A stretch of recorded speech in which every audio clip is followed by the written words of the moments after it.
tal? Bienvenidos a un nuevo video. Este es de curso básico de KG. Voy a estar usando imágenes de litfl.com y sgpedia.org. Este curso, o todo el curso de KG, porque lo voy a dividir en 3 partes. Esta es la primera y faltan 2 partes más. Todo va a ser gratis, va a estar gratis en la página. No va a ser necesario pagar para estos cursos de KG. Bueno, yo soy el Dr. Francisco Gallegos, entonces le voy a hablar de EKG. Primero vamos a hablar de las partes básicas. Ok, un EKG normal. Esto es un EKG normal. ¿Qué es esto que está aquí? Estas son, bueno, un EKG normal tiene dos derivaciones, dos derivadas. 1, 2, 3, AVR, AVL, AVF. En un EKG, estas derivadas acá surgen porque yo pongo electrodos tanto en mi mano izquierda como brazo derecho, como en mi pierna izquierda y pierna derecha, y de esos surgen estos vectores aquí. V1, V2, V3, V4, V5 y V6 surgen de las derivadas precordiales. Yo pongo unos parchecitos en el pecho y V1 a V6 surgen de ahí. Ahora más tarde les voy a explicar cómo es esto. Entonces lo otro es que los EKGs todos tienen, el latido cardíaco consta de una onda P, que es la depolarización de las aurículas, un QRS, que es la depolarización de los ventrículos, y una onda T, que es la repolarización de los ventrículos. Más adelante les hablo un poquito más específico, pero si se dan cuenta, según cada derivada tiene una morfología diferente. Todo eso lo vamos a abordar ahorita. Entonces, lo primero que vamos a abordar es el papel. El papel va a ir a una velocidad de 25 milímetros por segundo, que es lo que va en el eje horizontal. Ok, ¿qué significa esto de 25 milímetros por segundo? Que en 25 milímetros pasa un segundo. Entonces, cada cuadradito chiquito es 1 milímetro y cada cuadrado grande son 5 milímetros. Entonces, 5 cuadrados grandes son 25 milímetros o un segundo. Entonces, un cuadrado grande va a ser 200 milisegundos o 0.2 segundos. Claro, un segundo entre 5. Y un cuadrado chiquito va a ser 40 milisegundos o 0.04 segundos.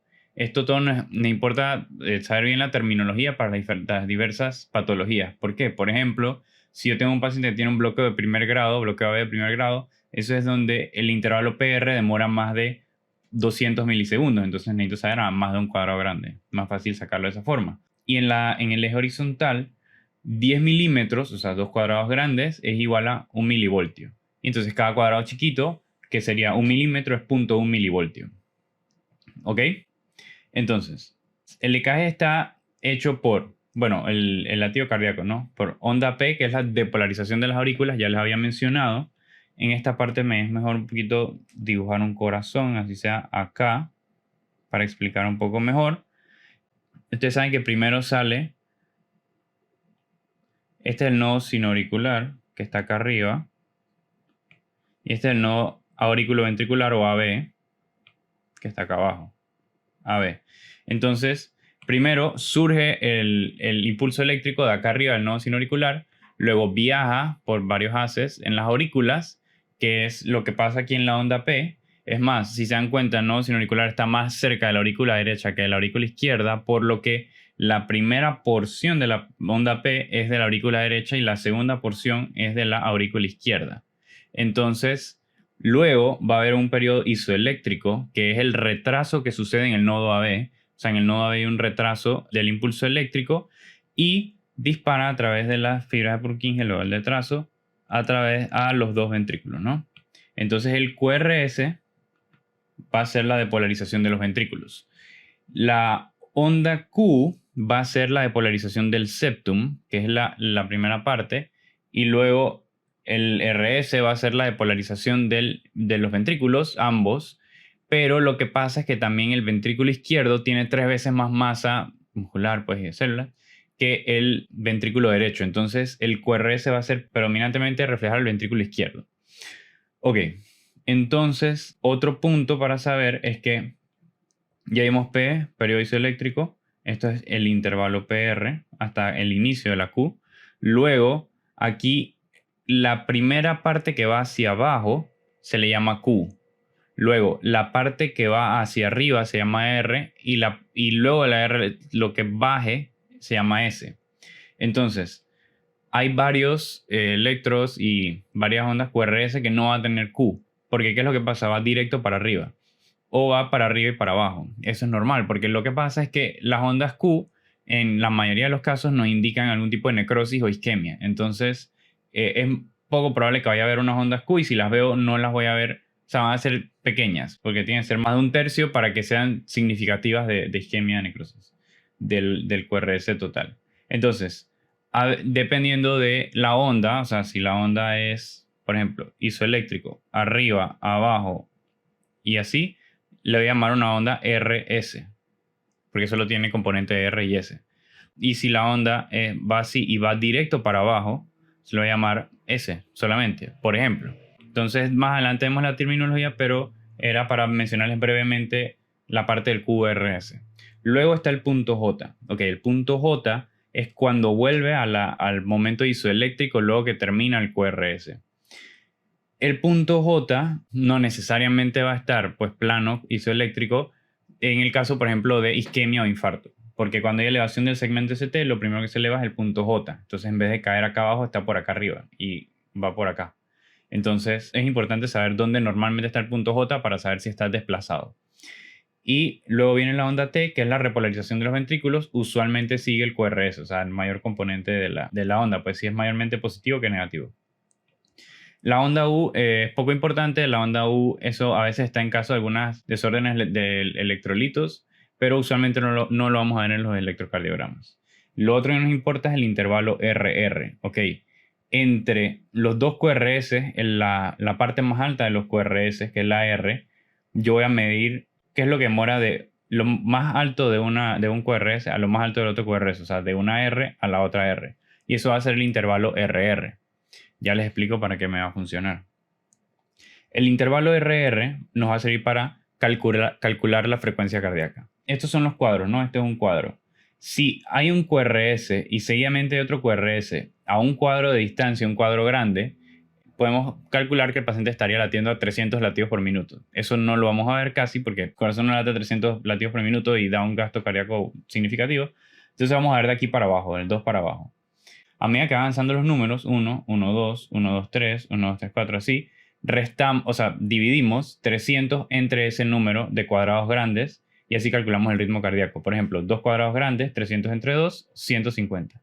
3 cuadrados grandes, 300 entre 3, 100. Y así 4, 300 entre 4, 75. Y así. Esa es la forma de calcular la frecuencia cardíaca.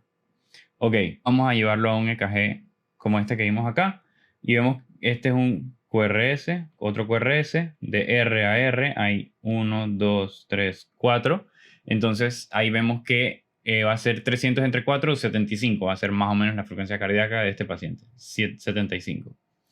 Otra forma de calcularlo es midiendo 30 cuadros grandes y 30 cuadros grandes sería igual a 6 segundos y entonces multiplicar la cantidad de QRS que hay en esos 30 cuadrados por 10. Por ejemplo, ya lo había calculado previamente, pero de aquí a acá, más o menos hasta acá, habían 30 cuadrados, entonces hay 1, 2, 3, 4, 5, 6, 7 QRS, o sea que sería más o menos 70. 70, 70 y algo. Eso es otra forma de calcular la frecuencia cardíaca. Ok. Entonces, ahora vamos a ver cómo poner los electrodos, pues brevemente. Este V1 lo ponemos en el cuarto espacio intercostal al lado derecho del esternón. V2 lo ponemos también en el cuarto espacio intercostal al lado izquierdo del esternón. V4 en la línea medio clavicular, el quinto espacio intercostal. V5 quinto también espacio intercostal, línea axilar anterior. Y V6 quinto espacio intercostal, línea axilar media. Y entonces V3 lo ponemos entre V2 y V4. Este sería el paciente que tiene un electrocardiograma de 12 derivadas, que es el normal, pues el común. Entonces, además de estas derivadas precordiales, tendría las que tienen los brazos, ¿no? El brazo izquierdo, brazo derecho, pierna izquierda, pierna derecha. Ok. En los hospitales, por ejemplo, vemos pacientes que tienen monitores, también para monitorear la frecuencia cardíaca, pero no es un electrocardiograma de 12 derivadas. Entonces, en estos, si es el monitor que tiene 5 electrodos, sería, le pondríamos 5, uno en el brazo derecho, brazo izquierdo, otro acá abajo apuntando hacia la pierna derecha, pierna izquierda y otro en el esternón. Y si tiene 3 electrodos sería así, que se pondría.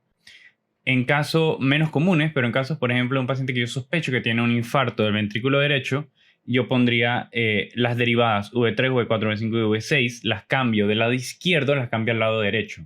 Y yo en el papel, yo tacho, por ejemplo, V4 y tacho o le pongo V4R para especificar que eran derivadas derechas. Y entonces las pongo como hubiera puesto las izquierdas en los mismos espacios, pero en la derecha. Y además, las derivadas posteriores son estas que están aquí, V7, V8 y V9. Esas las pongo pues, en estos mismos espacios de la parte posterior. Las pongo así. 3 electrodos y los tacho poniendo V7, V8, V9. Eso en caso de que sospeche un infarto en cara posterior. Lo veremos más adelante. Ok. En cuanto a los vectores, esta parte es muy, muy, muy importante. Yo tengo los electrodos que yo pongo en las derivadas laterales, pues en los brazos y en las piernas. Estos electrodos me van a generar vectores en ciertos grados. O sea, si yo pongo que hacia acá es 0 grados, yo voy a sumar aquí más 60, más 90, 180, 270, etcétera, 300. En vez de 270 a veces dicen menos 30 y menos 90. Ok.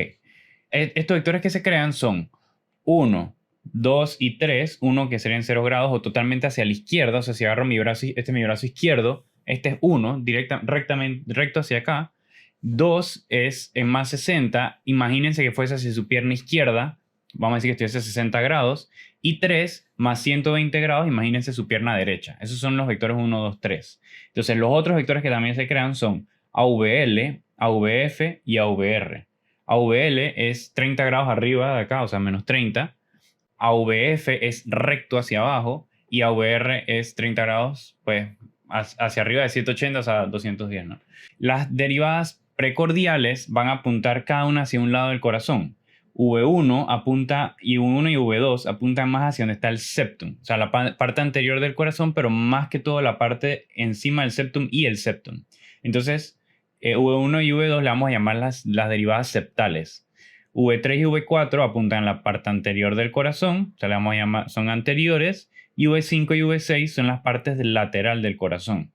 Entonces, si se dan cuenta, yo puedo dibujar el corazón de manera eléctrica desde el septum del ventrículo izquierdo, V1, V2, V3, V4, va recorriendo, ¿no? Hacia la izquierda, o sea, pared anterior, llegando V5, V6, parte lateral, y 1 y AVL, parte lateral alta. Entonces, nosotros usualmente le llamamos a 1 y AVL, que hablan de la parte lateral alta del corazón.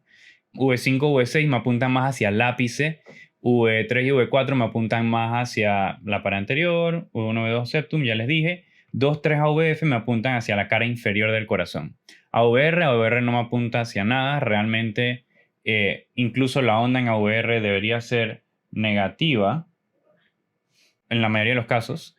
Y lo único otro que quería mencionar de esta parte del eje es que si se dan cuenta, vamos a decir que el nodo sinauricular está aquí.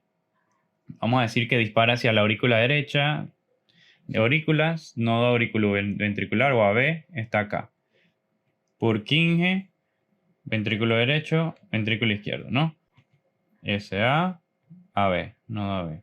Entonces, lo que quería decir con esto es que si se imaginan la depolarización, se dan cuenta que del nodo sinauricular al nodo AB viajan más o menos en esta dirección. Viaja más o menos en esta dirección, que es la misma dirección que veo en D2. Entonces, la onda P usualmente en D2 va a ser la mejor onda, o sea, va a ser la mejor forma donde va a ver la onda. Usualmente va a ser positiva y usualmente va a ser donde yo mejor veo la onda P, porque es donde la aurícula se está depolarizando. Ahora, el QRS también D2 usualmente lo debería ver positivo, pero hay varias patologías en donde el eje del corazón cambia, se voltea hacia un lado, se voltea hacia otro, dependiendo de la patología que tiene. Entonces eso lo vamos a ver más adelante. Ok, hablando del eje. El eje, para calcular el eje, hay una forma más fácil, le voy a enseñar la más fácil, pero hay varias otras formas de calcular el eje. Entonces, como habíamos hablado, si esto era 0 grados, que es la derivada 1, y AVF es 90 grados, entonces entre 1 y AVF voy a tener el eje normal. Es más, realmente lo voy a tener normal entre AVL y AVF, pero para manera de simplificar, voy a considerar entre 1 y AVF normal. Entonces, ¿qué es lo que pasa? Si mi derivada 1 me muestra un QRS que tengo así, y mi derivada AVF me muestra un QRS que tengo así también, o sea, ambos donde el componente es positivo, yo voy a tener un corazón normal que está apuntando en el eje normal. ¿Qué es lo que pasa? Es lo que está aquí, ¿no? Derivada 1, AVF positivo, va a apuntarme al eje acá. Pero si alguno de ellos no es positivo y es negativo, me va a apuntar hacia otro eje. Entonces, si se voltea hacia este lado entre más 90 y 180 grados, lo que le voy a llamar es desviación del eje hacia la derecha. ¿Ok? Y si se voltea hacia arriba, o sea, esta parte de acá, entre 0 y menos 90, voy a llamarle un eje hacia la izquierda, o sea, desviado hacia la izquierda. Entonces, ya vemos, el eje normal es este, eje desviado hacia la izquierda es el celeste y eje desviado a la derecha es el rojo. Voy a ponerle las letras para que no se confundan. Ok, entonces, ¿cómo lo vamos a calcular? Vamos a dar el QRS. Hay tres formas que puede estar el QRS. Puede ser positivo, donde el componente de la R, que es la parte de acá, es mayor que el componente de la S, que es esta onda acá, y esto sería una onda positiva. Como les dije, esta acá, ya esto sería una positiva. Hay una equifásica o equibifásica, en donde el componente de la R es igual al de la S. No lo puedo, pues, incluso a simple ojo, decir cuál es mayor. Entonces, R es igual a S. Entonces, yo voy a decir que está apuntando exactamente ahí. Y el negativo es en donde la S, el componente de la S es mayor que el componente de R. Entonces, es una negativa. Ok, entonces, ¿qué pasa si yo tengo, por ejemplo, uno que es AVF negativo, pero de 1 es positivo? ¿Qué pasa? Bueno, si AVF es negativo, entonces en vez de estar viendo hacia abajo, está viendo hacia arriba, ¿no? Ok. Y si D1 es positivo, está viendo hacia D1. Entonces tengo uno que está viendo hacia D1, o sea, hacia la izquierda, positivo, pero AVF negativo está viendo hacia arriba. Entonces sería un eje desviado hacia la izquierda. ¿Ok? Ahora lo vemos en un electrocardiograma. Y si viceversa, D1 fuese el negativo y AVF fuese el positivo, D1 es negativo, o sea que no me está mirando hacia acá, sino que me está mirando hacia acá, hacia los 180. O sea que tengo, en este caso estaría mirando hacia acá. Y AVF es positivo, o sea que sí está mirando hacia abajo, o sea que el eje va a estar desviado hacia la derecha. Entonces, ahora vemos ejemplos un poco más específicos, ya con el EKG entero, pero esa es la forma más fácil de calcular un eje cardíaco. Ok, entonces en cuanto a las ondas y segmentos, ya hablamos un poco de las ondas, ahora vamos a hablar un poquito de los intervalos y los segmentos. Intervalo incluye la onda y segmento no incluye onda, esa es la diferencia. Intervalo PR, que incluye la onda P, es el intervalo desde que inicia la onda P hasta que finaliza. Es normal que sea menos de 200 milisegundos o que sea entre 120 y 200 milisegundos. El QRS es normal que sea menor a 100 milisegundos. El segmento ST, que es este segmento está aquí, es normal que esté pues plano, no elevado. No tiene necesariamente una duración. No hay ningún criterio del intervalo TP y del intervalo que incluye el QRS e incluye la onda T. El intervalo QT hay que ver también si está prolongado o está normal. Aquí vamos a ver los valores. En el intervalo PR, que era el primer intervalo, es normal que sea entre 120 milisegundos y 200 milisegundos. Mayor a 200 milisegundos me habla de un bloqueo AB de primer grado. Ahora lo vamos a ver un ejemplo. Y menor de 120 milisegundos me habla de un síndrome de preexcitación como síndrome de Wolff-Parkinson-White u otros. Es uno de los criterios. Eso lo vamos a ver más adelante. El intervalo QT. El intervalo QT yo necesito saber si no está prolongado. ¿Por qué? Si tengo un paciente que tiene un intervalo QT prolongado, ese paciente tiene mayor riesgo de tener torsade de Points o tener una taquicardia ventricular polimorfa, que es una arritmia que me puede llevar a la muerte. Entonces, necesito saber que el paciente no tenga un QT prolongado porque me predispone a riesgos de arritmias, pues, y algunas fatales. Entonces, ¿qué es lo que pasa con el QT? Lo que pasa con el QT es que dependiendo de la frecuencia cardíaca, el QT se va a acortar o alejar. Es decir, si yo tengo una frecuencia cardíaca en 120, es normal que el QT se acorte. Pero si yo tengo una frecuencia cardíaca en 60, es normal que el QT sea más largo, claro, se lo pueden imaginar perfectamente. Entonces lo que hacemos es que en vez de, o sea, para la frecuencia cardíaca nosotros corregimos el QT. No tienen que saberse la fórmula. Usualmente las mismas máquinas de EKG dan el QTC corregido, QTC de corregido, y no, lo que tenemos que saber es los valores, que más de 440 milisegundos en hombres es prolongado o más de 460 milisegundos en mujeres es prolongado. Y menor de 350 milisegundos es corto, pero no hay que meterle pues mucha mente a esto. Ok, en complejo QRS, de 70 a 100 milisegundos es normal, más de 100 milisegundos es anormal y más de 120 milisegundos es necesario para un diagnóstico de un bloqueo de rama. Ahora les voy a dar un ejemplo específico. Pero entonces viendo este EKG, aquí el intervalo PR lo vamos a medir. Si vemos el intervalo PR acá, contamos 1, 2, 3, 4 cuadritos. O sea, es 160 milisegundos. Entonces este intervalo PR está normal, entre 120 y 200. Intervalo PR perfecto. Ok, el QRS, vamos a tratar de medirlo también. Yo veo un cuadrito, si acaso un cuadrito y medio. O sea que como 70 milisegundos. Pues es un cuadrito y medio, 70 milisegundos. Así que el QRS es normal también. Ok, y entonces para el QT, el intervalo QT del inicio del QRS hacia la onda T, hay una técnica, porque como hay que corregirlo y todo lo demás, si no nos lo da la máquina o no nos lo da el caso clínico en el paciente, lo que hacemos es que hacemos un cálculo y vemos de esta R a esta R. Entonces partimos esto a la mitad. Entonces si el QT pasa de la mitad, lo más probable es que esté prolongado, entonces ya sí hay que calcularlo. Pero es altamente probable que ya esté prolongado. Ese es el cálculo rápido del QT. Ok, entonces ahora vamos a explicarlo en manera muy básica, muy sencilla, lo que es la conducción cardíaca en la parte eléctrica del corazón. Porque es la mejor forma de entender electrocardiograma. Vamos a decir que yo tengo un corazón en donde esta es la aurícula, esta es la otra aurícula, y este es el ventrículo derecho y este es el ventrículo izquierdo. Este sería el nodo sinauricular, este sería el nodo auriculoventricular. Pasan los haces por aquí, luego la fibra de Purkinje de polariza hacia el ventrículo derecho y hacia el ventrículo izquierdo. Ok. Dependiendo de dónde inicie el impulso y hacia dónde sea el vector, o sea, de dónde hacia dónde se esté depolarizando las células, es como yo voy a ver la onda en el mismo corazón. Entonces, como les iba diciendo, vamos a decir que esta derivada sería de 2, ¿ok? Que sería por acá, y vamos a ver la depolarización de las aurículas. Vamos a decir que estas células son aurículas, ¿no? Todas tendrían una carga negativa.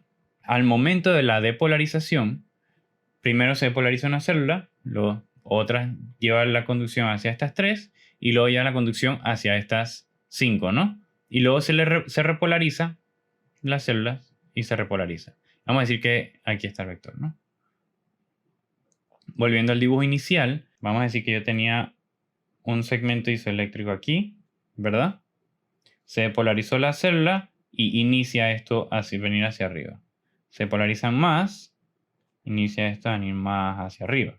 Se polarizan lo máximo, ¿no? Llega hasta acá, hasta el tope. Y luego ya cesa la depolarización, o sea, se repolarizan. Y empieza a bajar. Y empieza a bajar el impulso y llega aquí de vuelta a isoeléctrico, ¿no? Ok. Entonces, esto sería la parte final, que sería la onda P. Dependiendo de si el impulso eléctrico viaja hacia donde tengo el electrodo o lejos del electrodo, es como va a ser formada la onda aquí. ¿Qué es lo que pasa? Si por ejemplo el impulso se formó de aquí a allá, ¿no?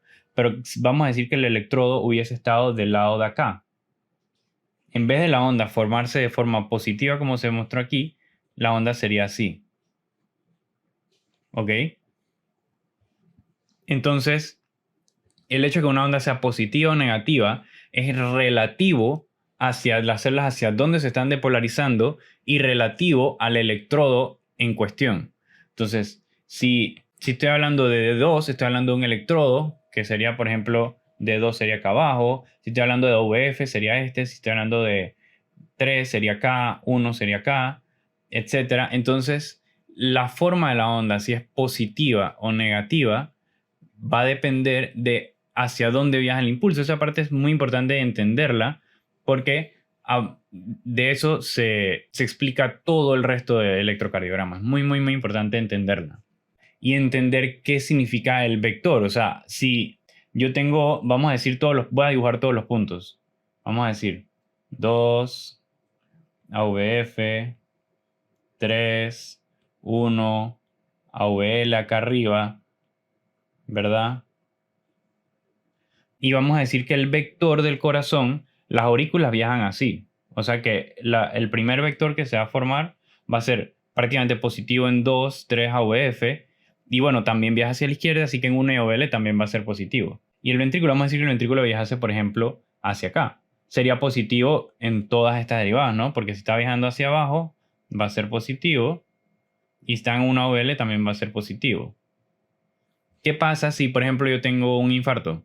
Y si tengo un infarto, me llevo la pared lateral y me la llevo y tengo necrosis, o sea, necrosis, ya no, ese tejido no funciona.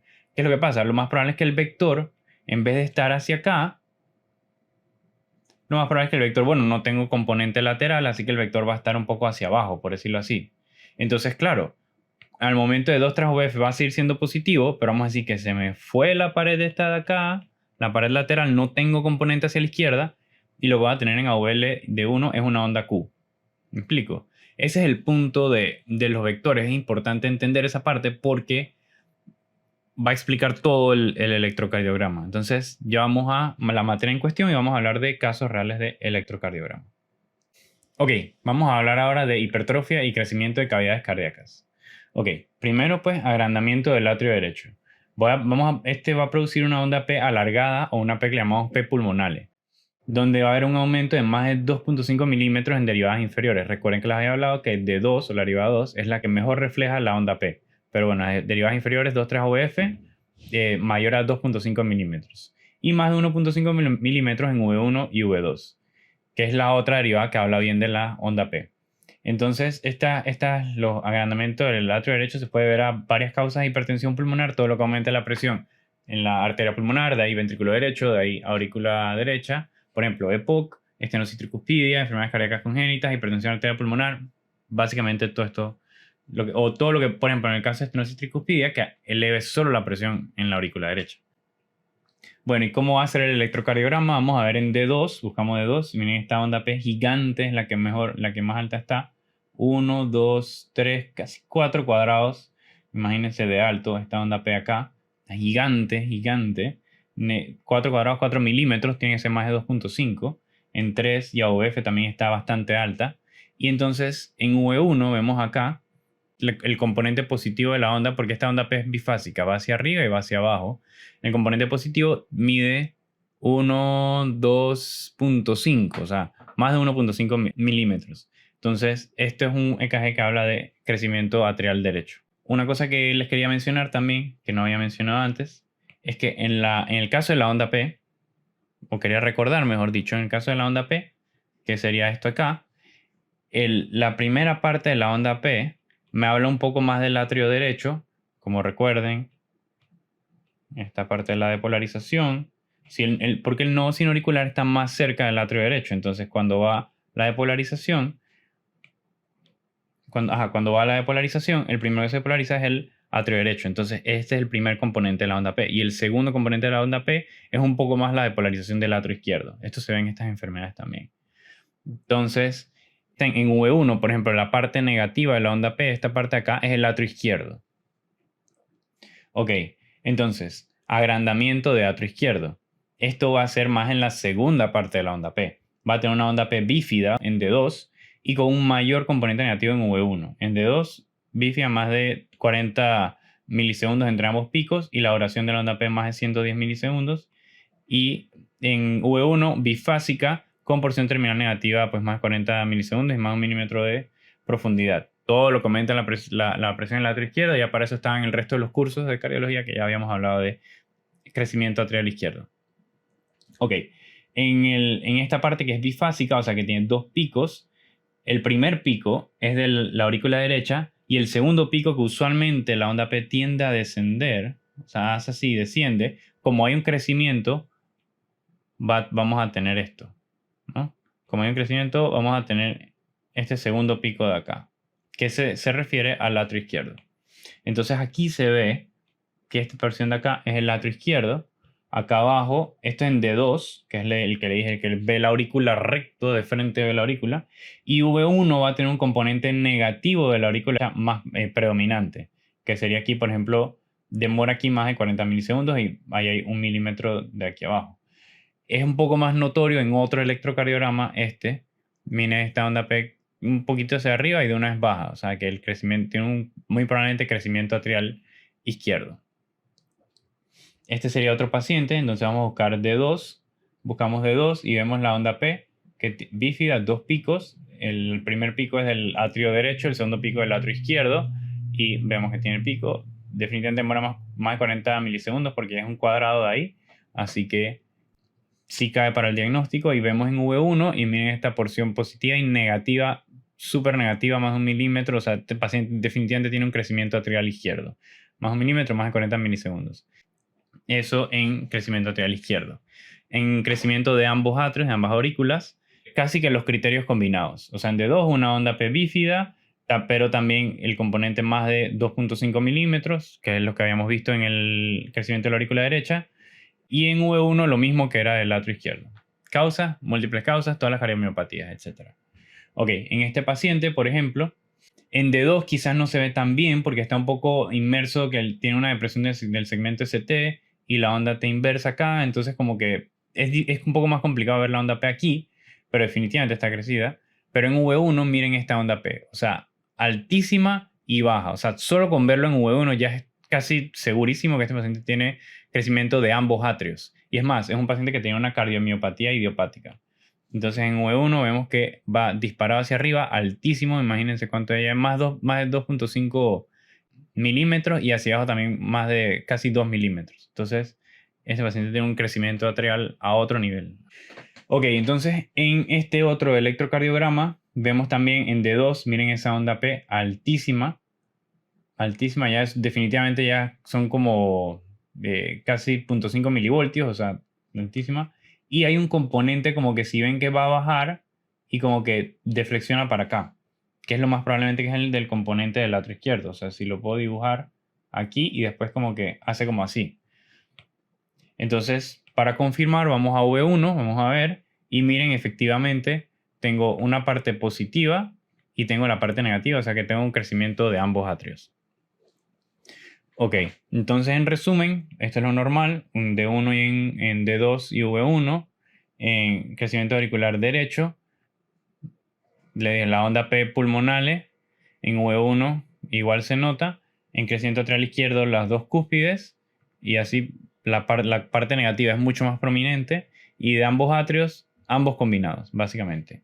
Ok, el crecimiento atrial no es tan necesario saberlo porque como ya tenemos ecocardiograma y todo eso, es un poco mejor evaluar las aurículas con métodos de imagen. Así que realmente el crecimiento atrial no es súper importante, pero sí me parece súper importante la hipertrofia ventricular izquierda. Más que todo en el electrocardiograma, en cualquier lugar que estemos, vamos a tener un paciente que toma un electrocardiograma, lo más probable es un hipertenso mal controlado y va a tener una hipertrofia ventricular izquierda.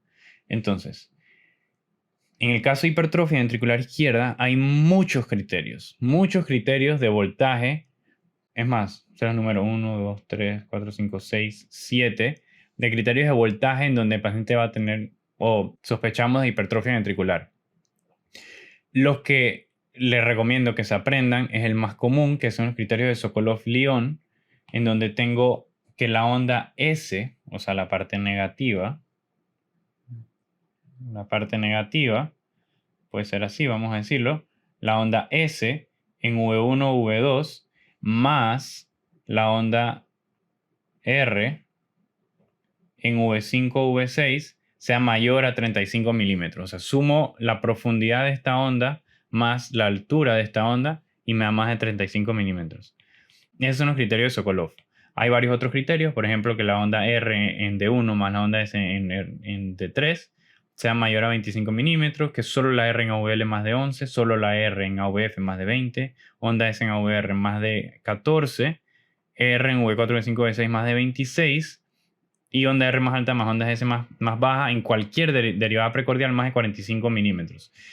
Todos estos son criterios de voltaje, pero estos criterios de voltaje deben estar acompañados de criterios de no voltaje. Por ejemplo, que la duración hasta el pico de la onda R sea más de 50 milisegundos, o sea que demora un poco en subir, en vez de totalmente recto, un poquito así.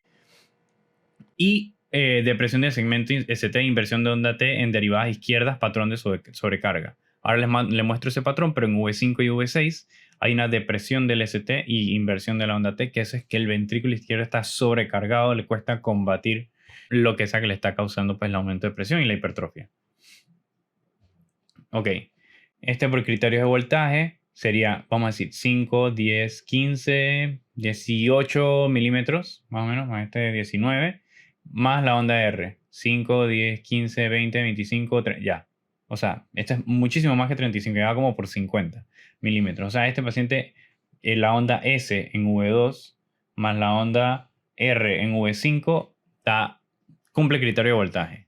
Y lo otro, que era lo que les decía, que en V5 y en V6 van a ver un poco de la depresión del segmento ST, que sería esta parte de acá.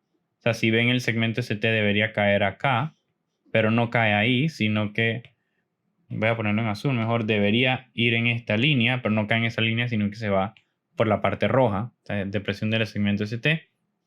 Inversión de la onda T, es más la onda T es un poco bifásica porque tiene un componente negativo y luego un componente positivo. Y vemos lo mismo en V5, que hay depresión del ST y la onda T también está invertida. Entonces esto es patrón de sobrecarga. Esto es sobrecarga, esto es sobrecarga. Ya ese paciente segurísimo tiene una hipertrofia ventricular marcada. Este es otro paciente que, por ejemplo, imagínense V6 o V5 agarro 5, 10, 15, 20, 25 más 5, 10, 15, 20, ya. O sea, criterio de voltaje ya lo cumplió y también tiene inversión del ST y de la onda T o T bifásica en V5, V6. También es un patrón de hipertrofia ventricular izquierda. Es más, no solo eso, sino que si le buscamos los otros criterios, que era por ejemplo más de 11 milímetros en AVL, ya también lo cumple, o 1 más en 1 más V3 también lo cumple, o sea, tiene varios criterios de voltaje positivos. Y, ¿qué es lo otro? Vemos a calcular el eje, o sea, si usamos 1 está positivo y AVF está negativo, entonces si dibujamos el círculo, 1 está positivo, o sea que apunta hacia acá, y AVF es negativo, o sea que apunta hacia arriba, o sea que el paciente va a tener el eje por acá arriba. O sea, que está ¿qué? Desviado hacia la izquierda. Tiene una desviación del eje hacia la izquierda. Y eso va con la parte de hipertrofia. Claro, tenés más masa en el lado izquierdo del ventrículo. El vector, en vez de ir hacia abajo, se va a doblar y va a terminar yendo hacia acá de la cantidad de masa que hay en el ventrículo izquierdo. Entonces, también tiene un eje pues, desviado hacia la izquierda. Otro paciente que tenemos con hipertrofia ventricular izquierda, lo mismo, o sea, imagínense, o sea, las ondas, el QRS es tan grande que pasa la página, o sea, pasa por la página, o sea, que este casi que ni lo calcularía, pero si lo quieren calcular, lo pueden calcular. Esto más esto, definitivamente cumple criterio de voltaje, tiene sobrecarga, y incluso la hipertrofia de este paciente es tanta que pareciera que hubiera elevación del ST en V2, V3, V1, pero no es una elevación del ST por infarto. Es una elevación del ST porque como la masa ventricular es tan grande, la repolarización nos deja este patrón de esta forma, pero es debido a que la masa ventricular es tan grande. Pero, o sea, este paciente no va a llegar consulta externa sin ningún problema, pero no va a llegar con un dolor en el pecho, porque elevación del ST se debe a la hipertrofia. Entonces, criterios de voltaje, busquen el que quieran. Aquí lo van a encontrar, 1 más de 3. Bueno, el de AVL no está, AVF sí está, pareciera. O AVR también pareciera. Pero los pueden buscar según los diferentes criterios. Ya con la sobrecarga y Sokolov-Lyon, ya eso es más que suficiente en mi caso. Ok, eso es con hipertrofia ventricular izquierda. Con hipertrofia ventricular derecha, bueno, los criterios diagnósticos es que hay una desviación del eje hacia la derecha o más de 110 grados. Si 90 era hacia abajo, es hacia acá. Se dibuja el círculo. Sería hacia acá. Más de 110 grados.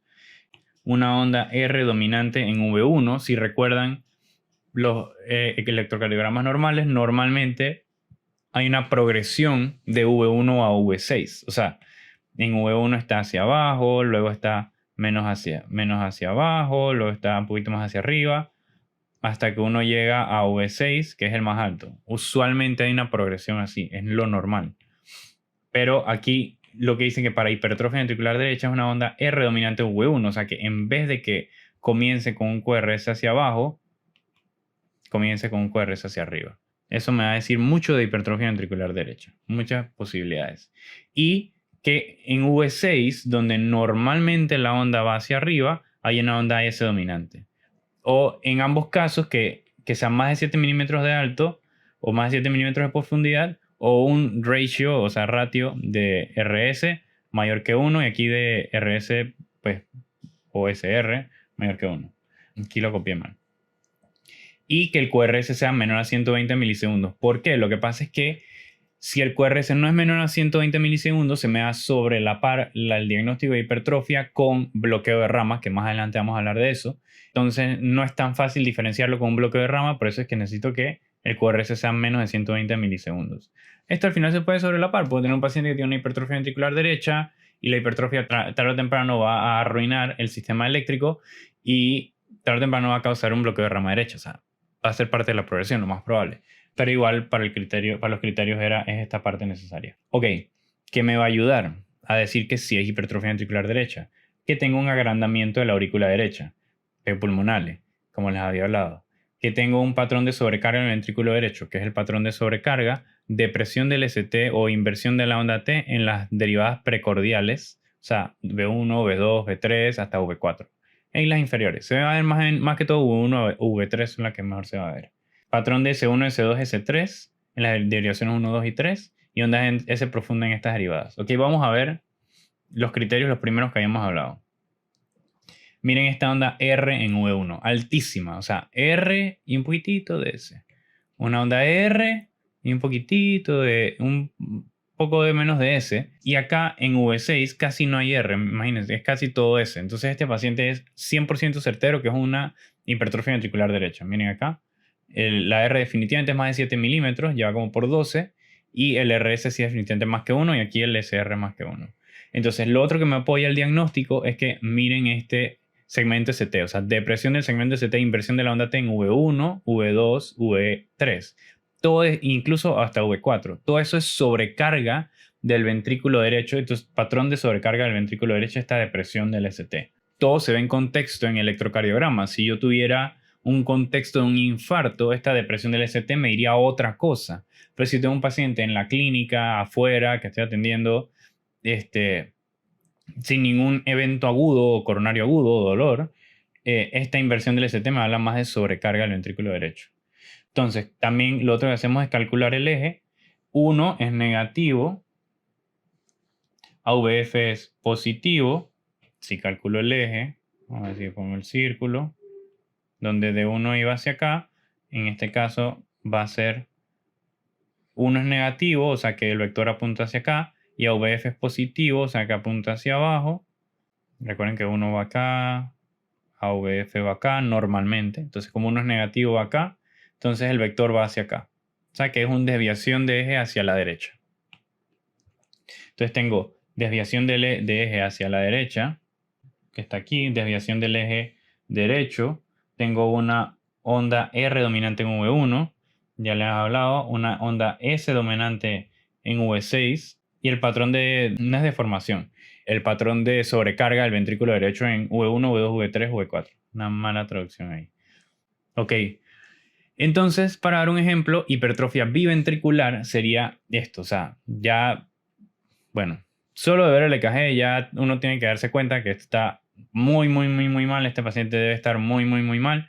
Pero bueno, para hablar de los criterios y cumplir los criterios, vamos a ver.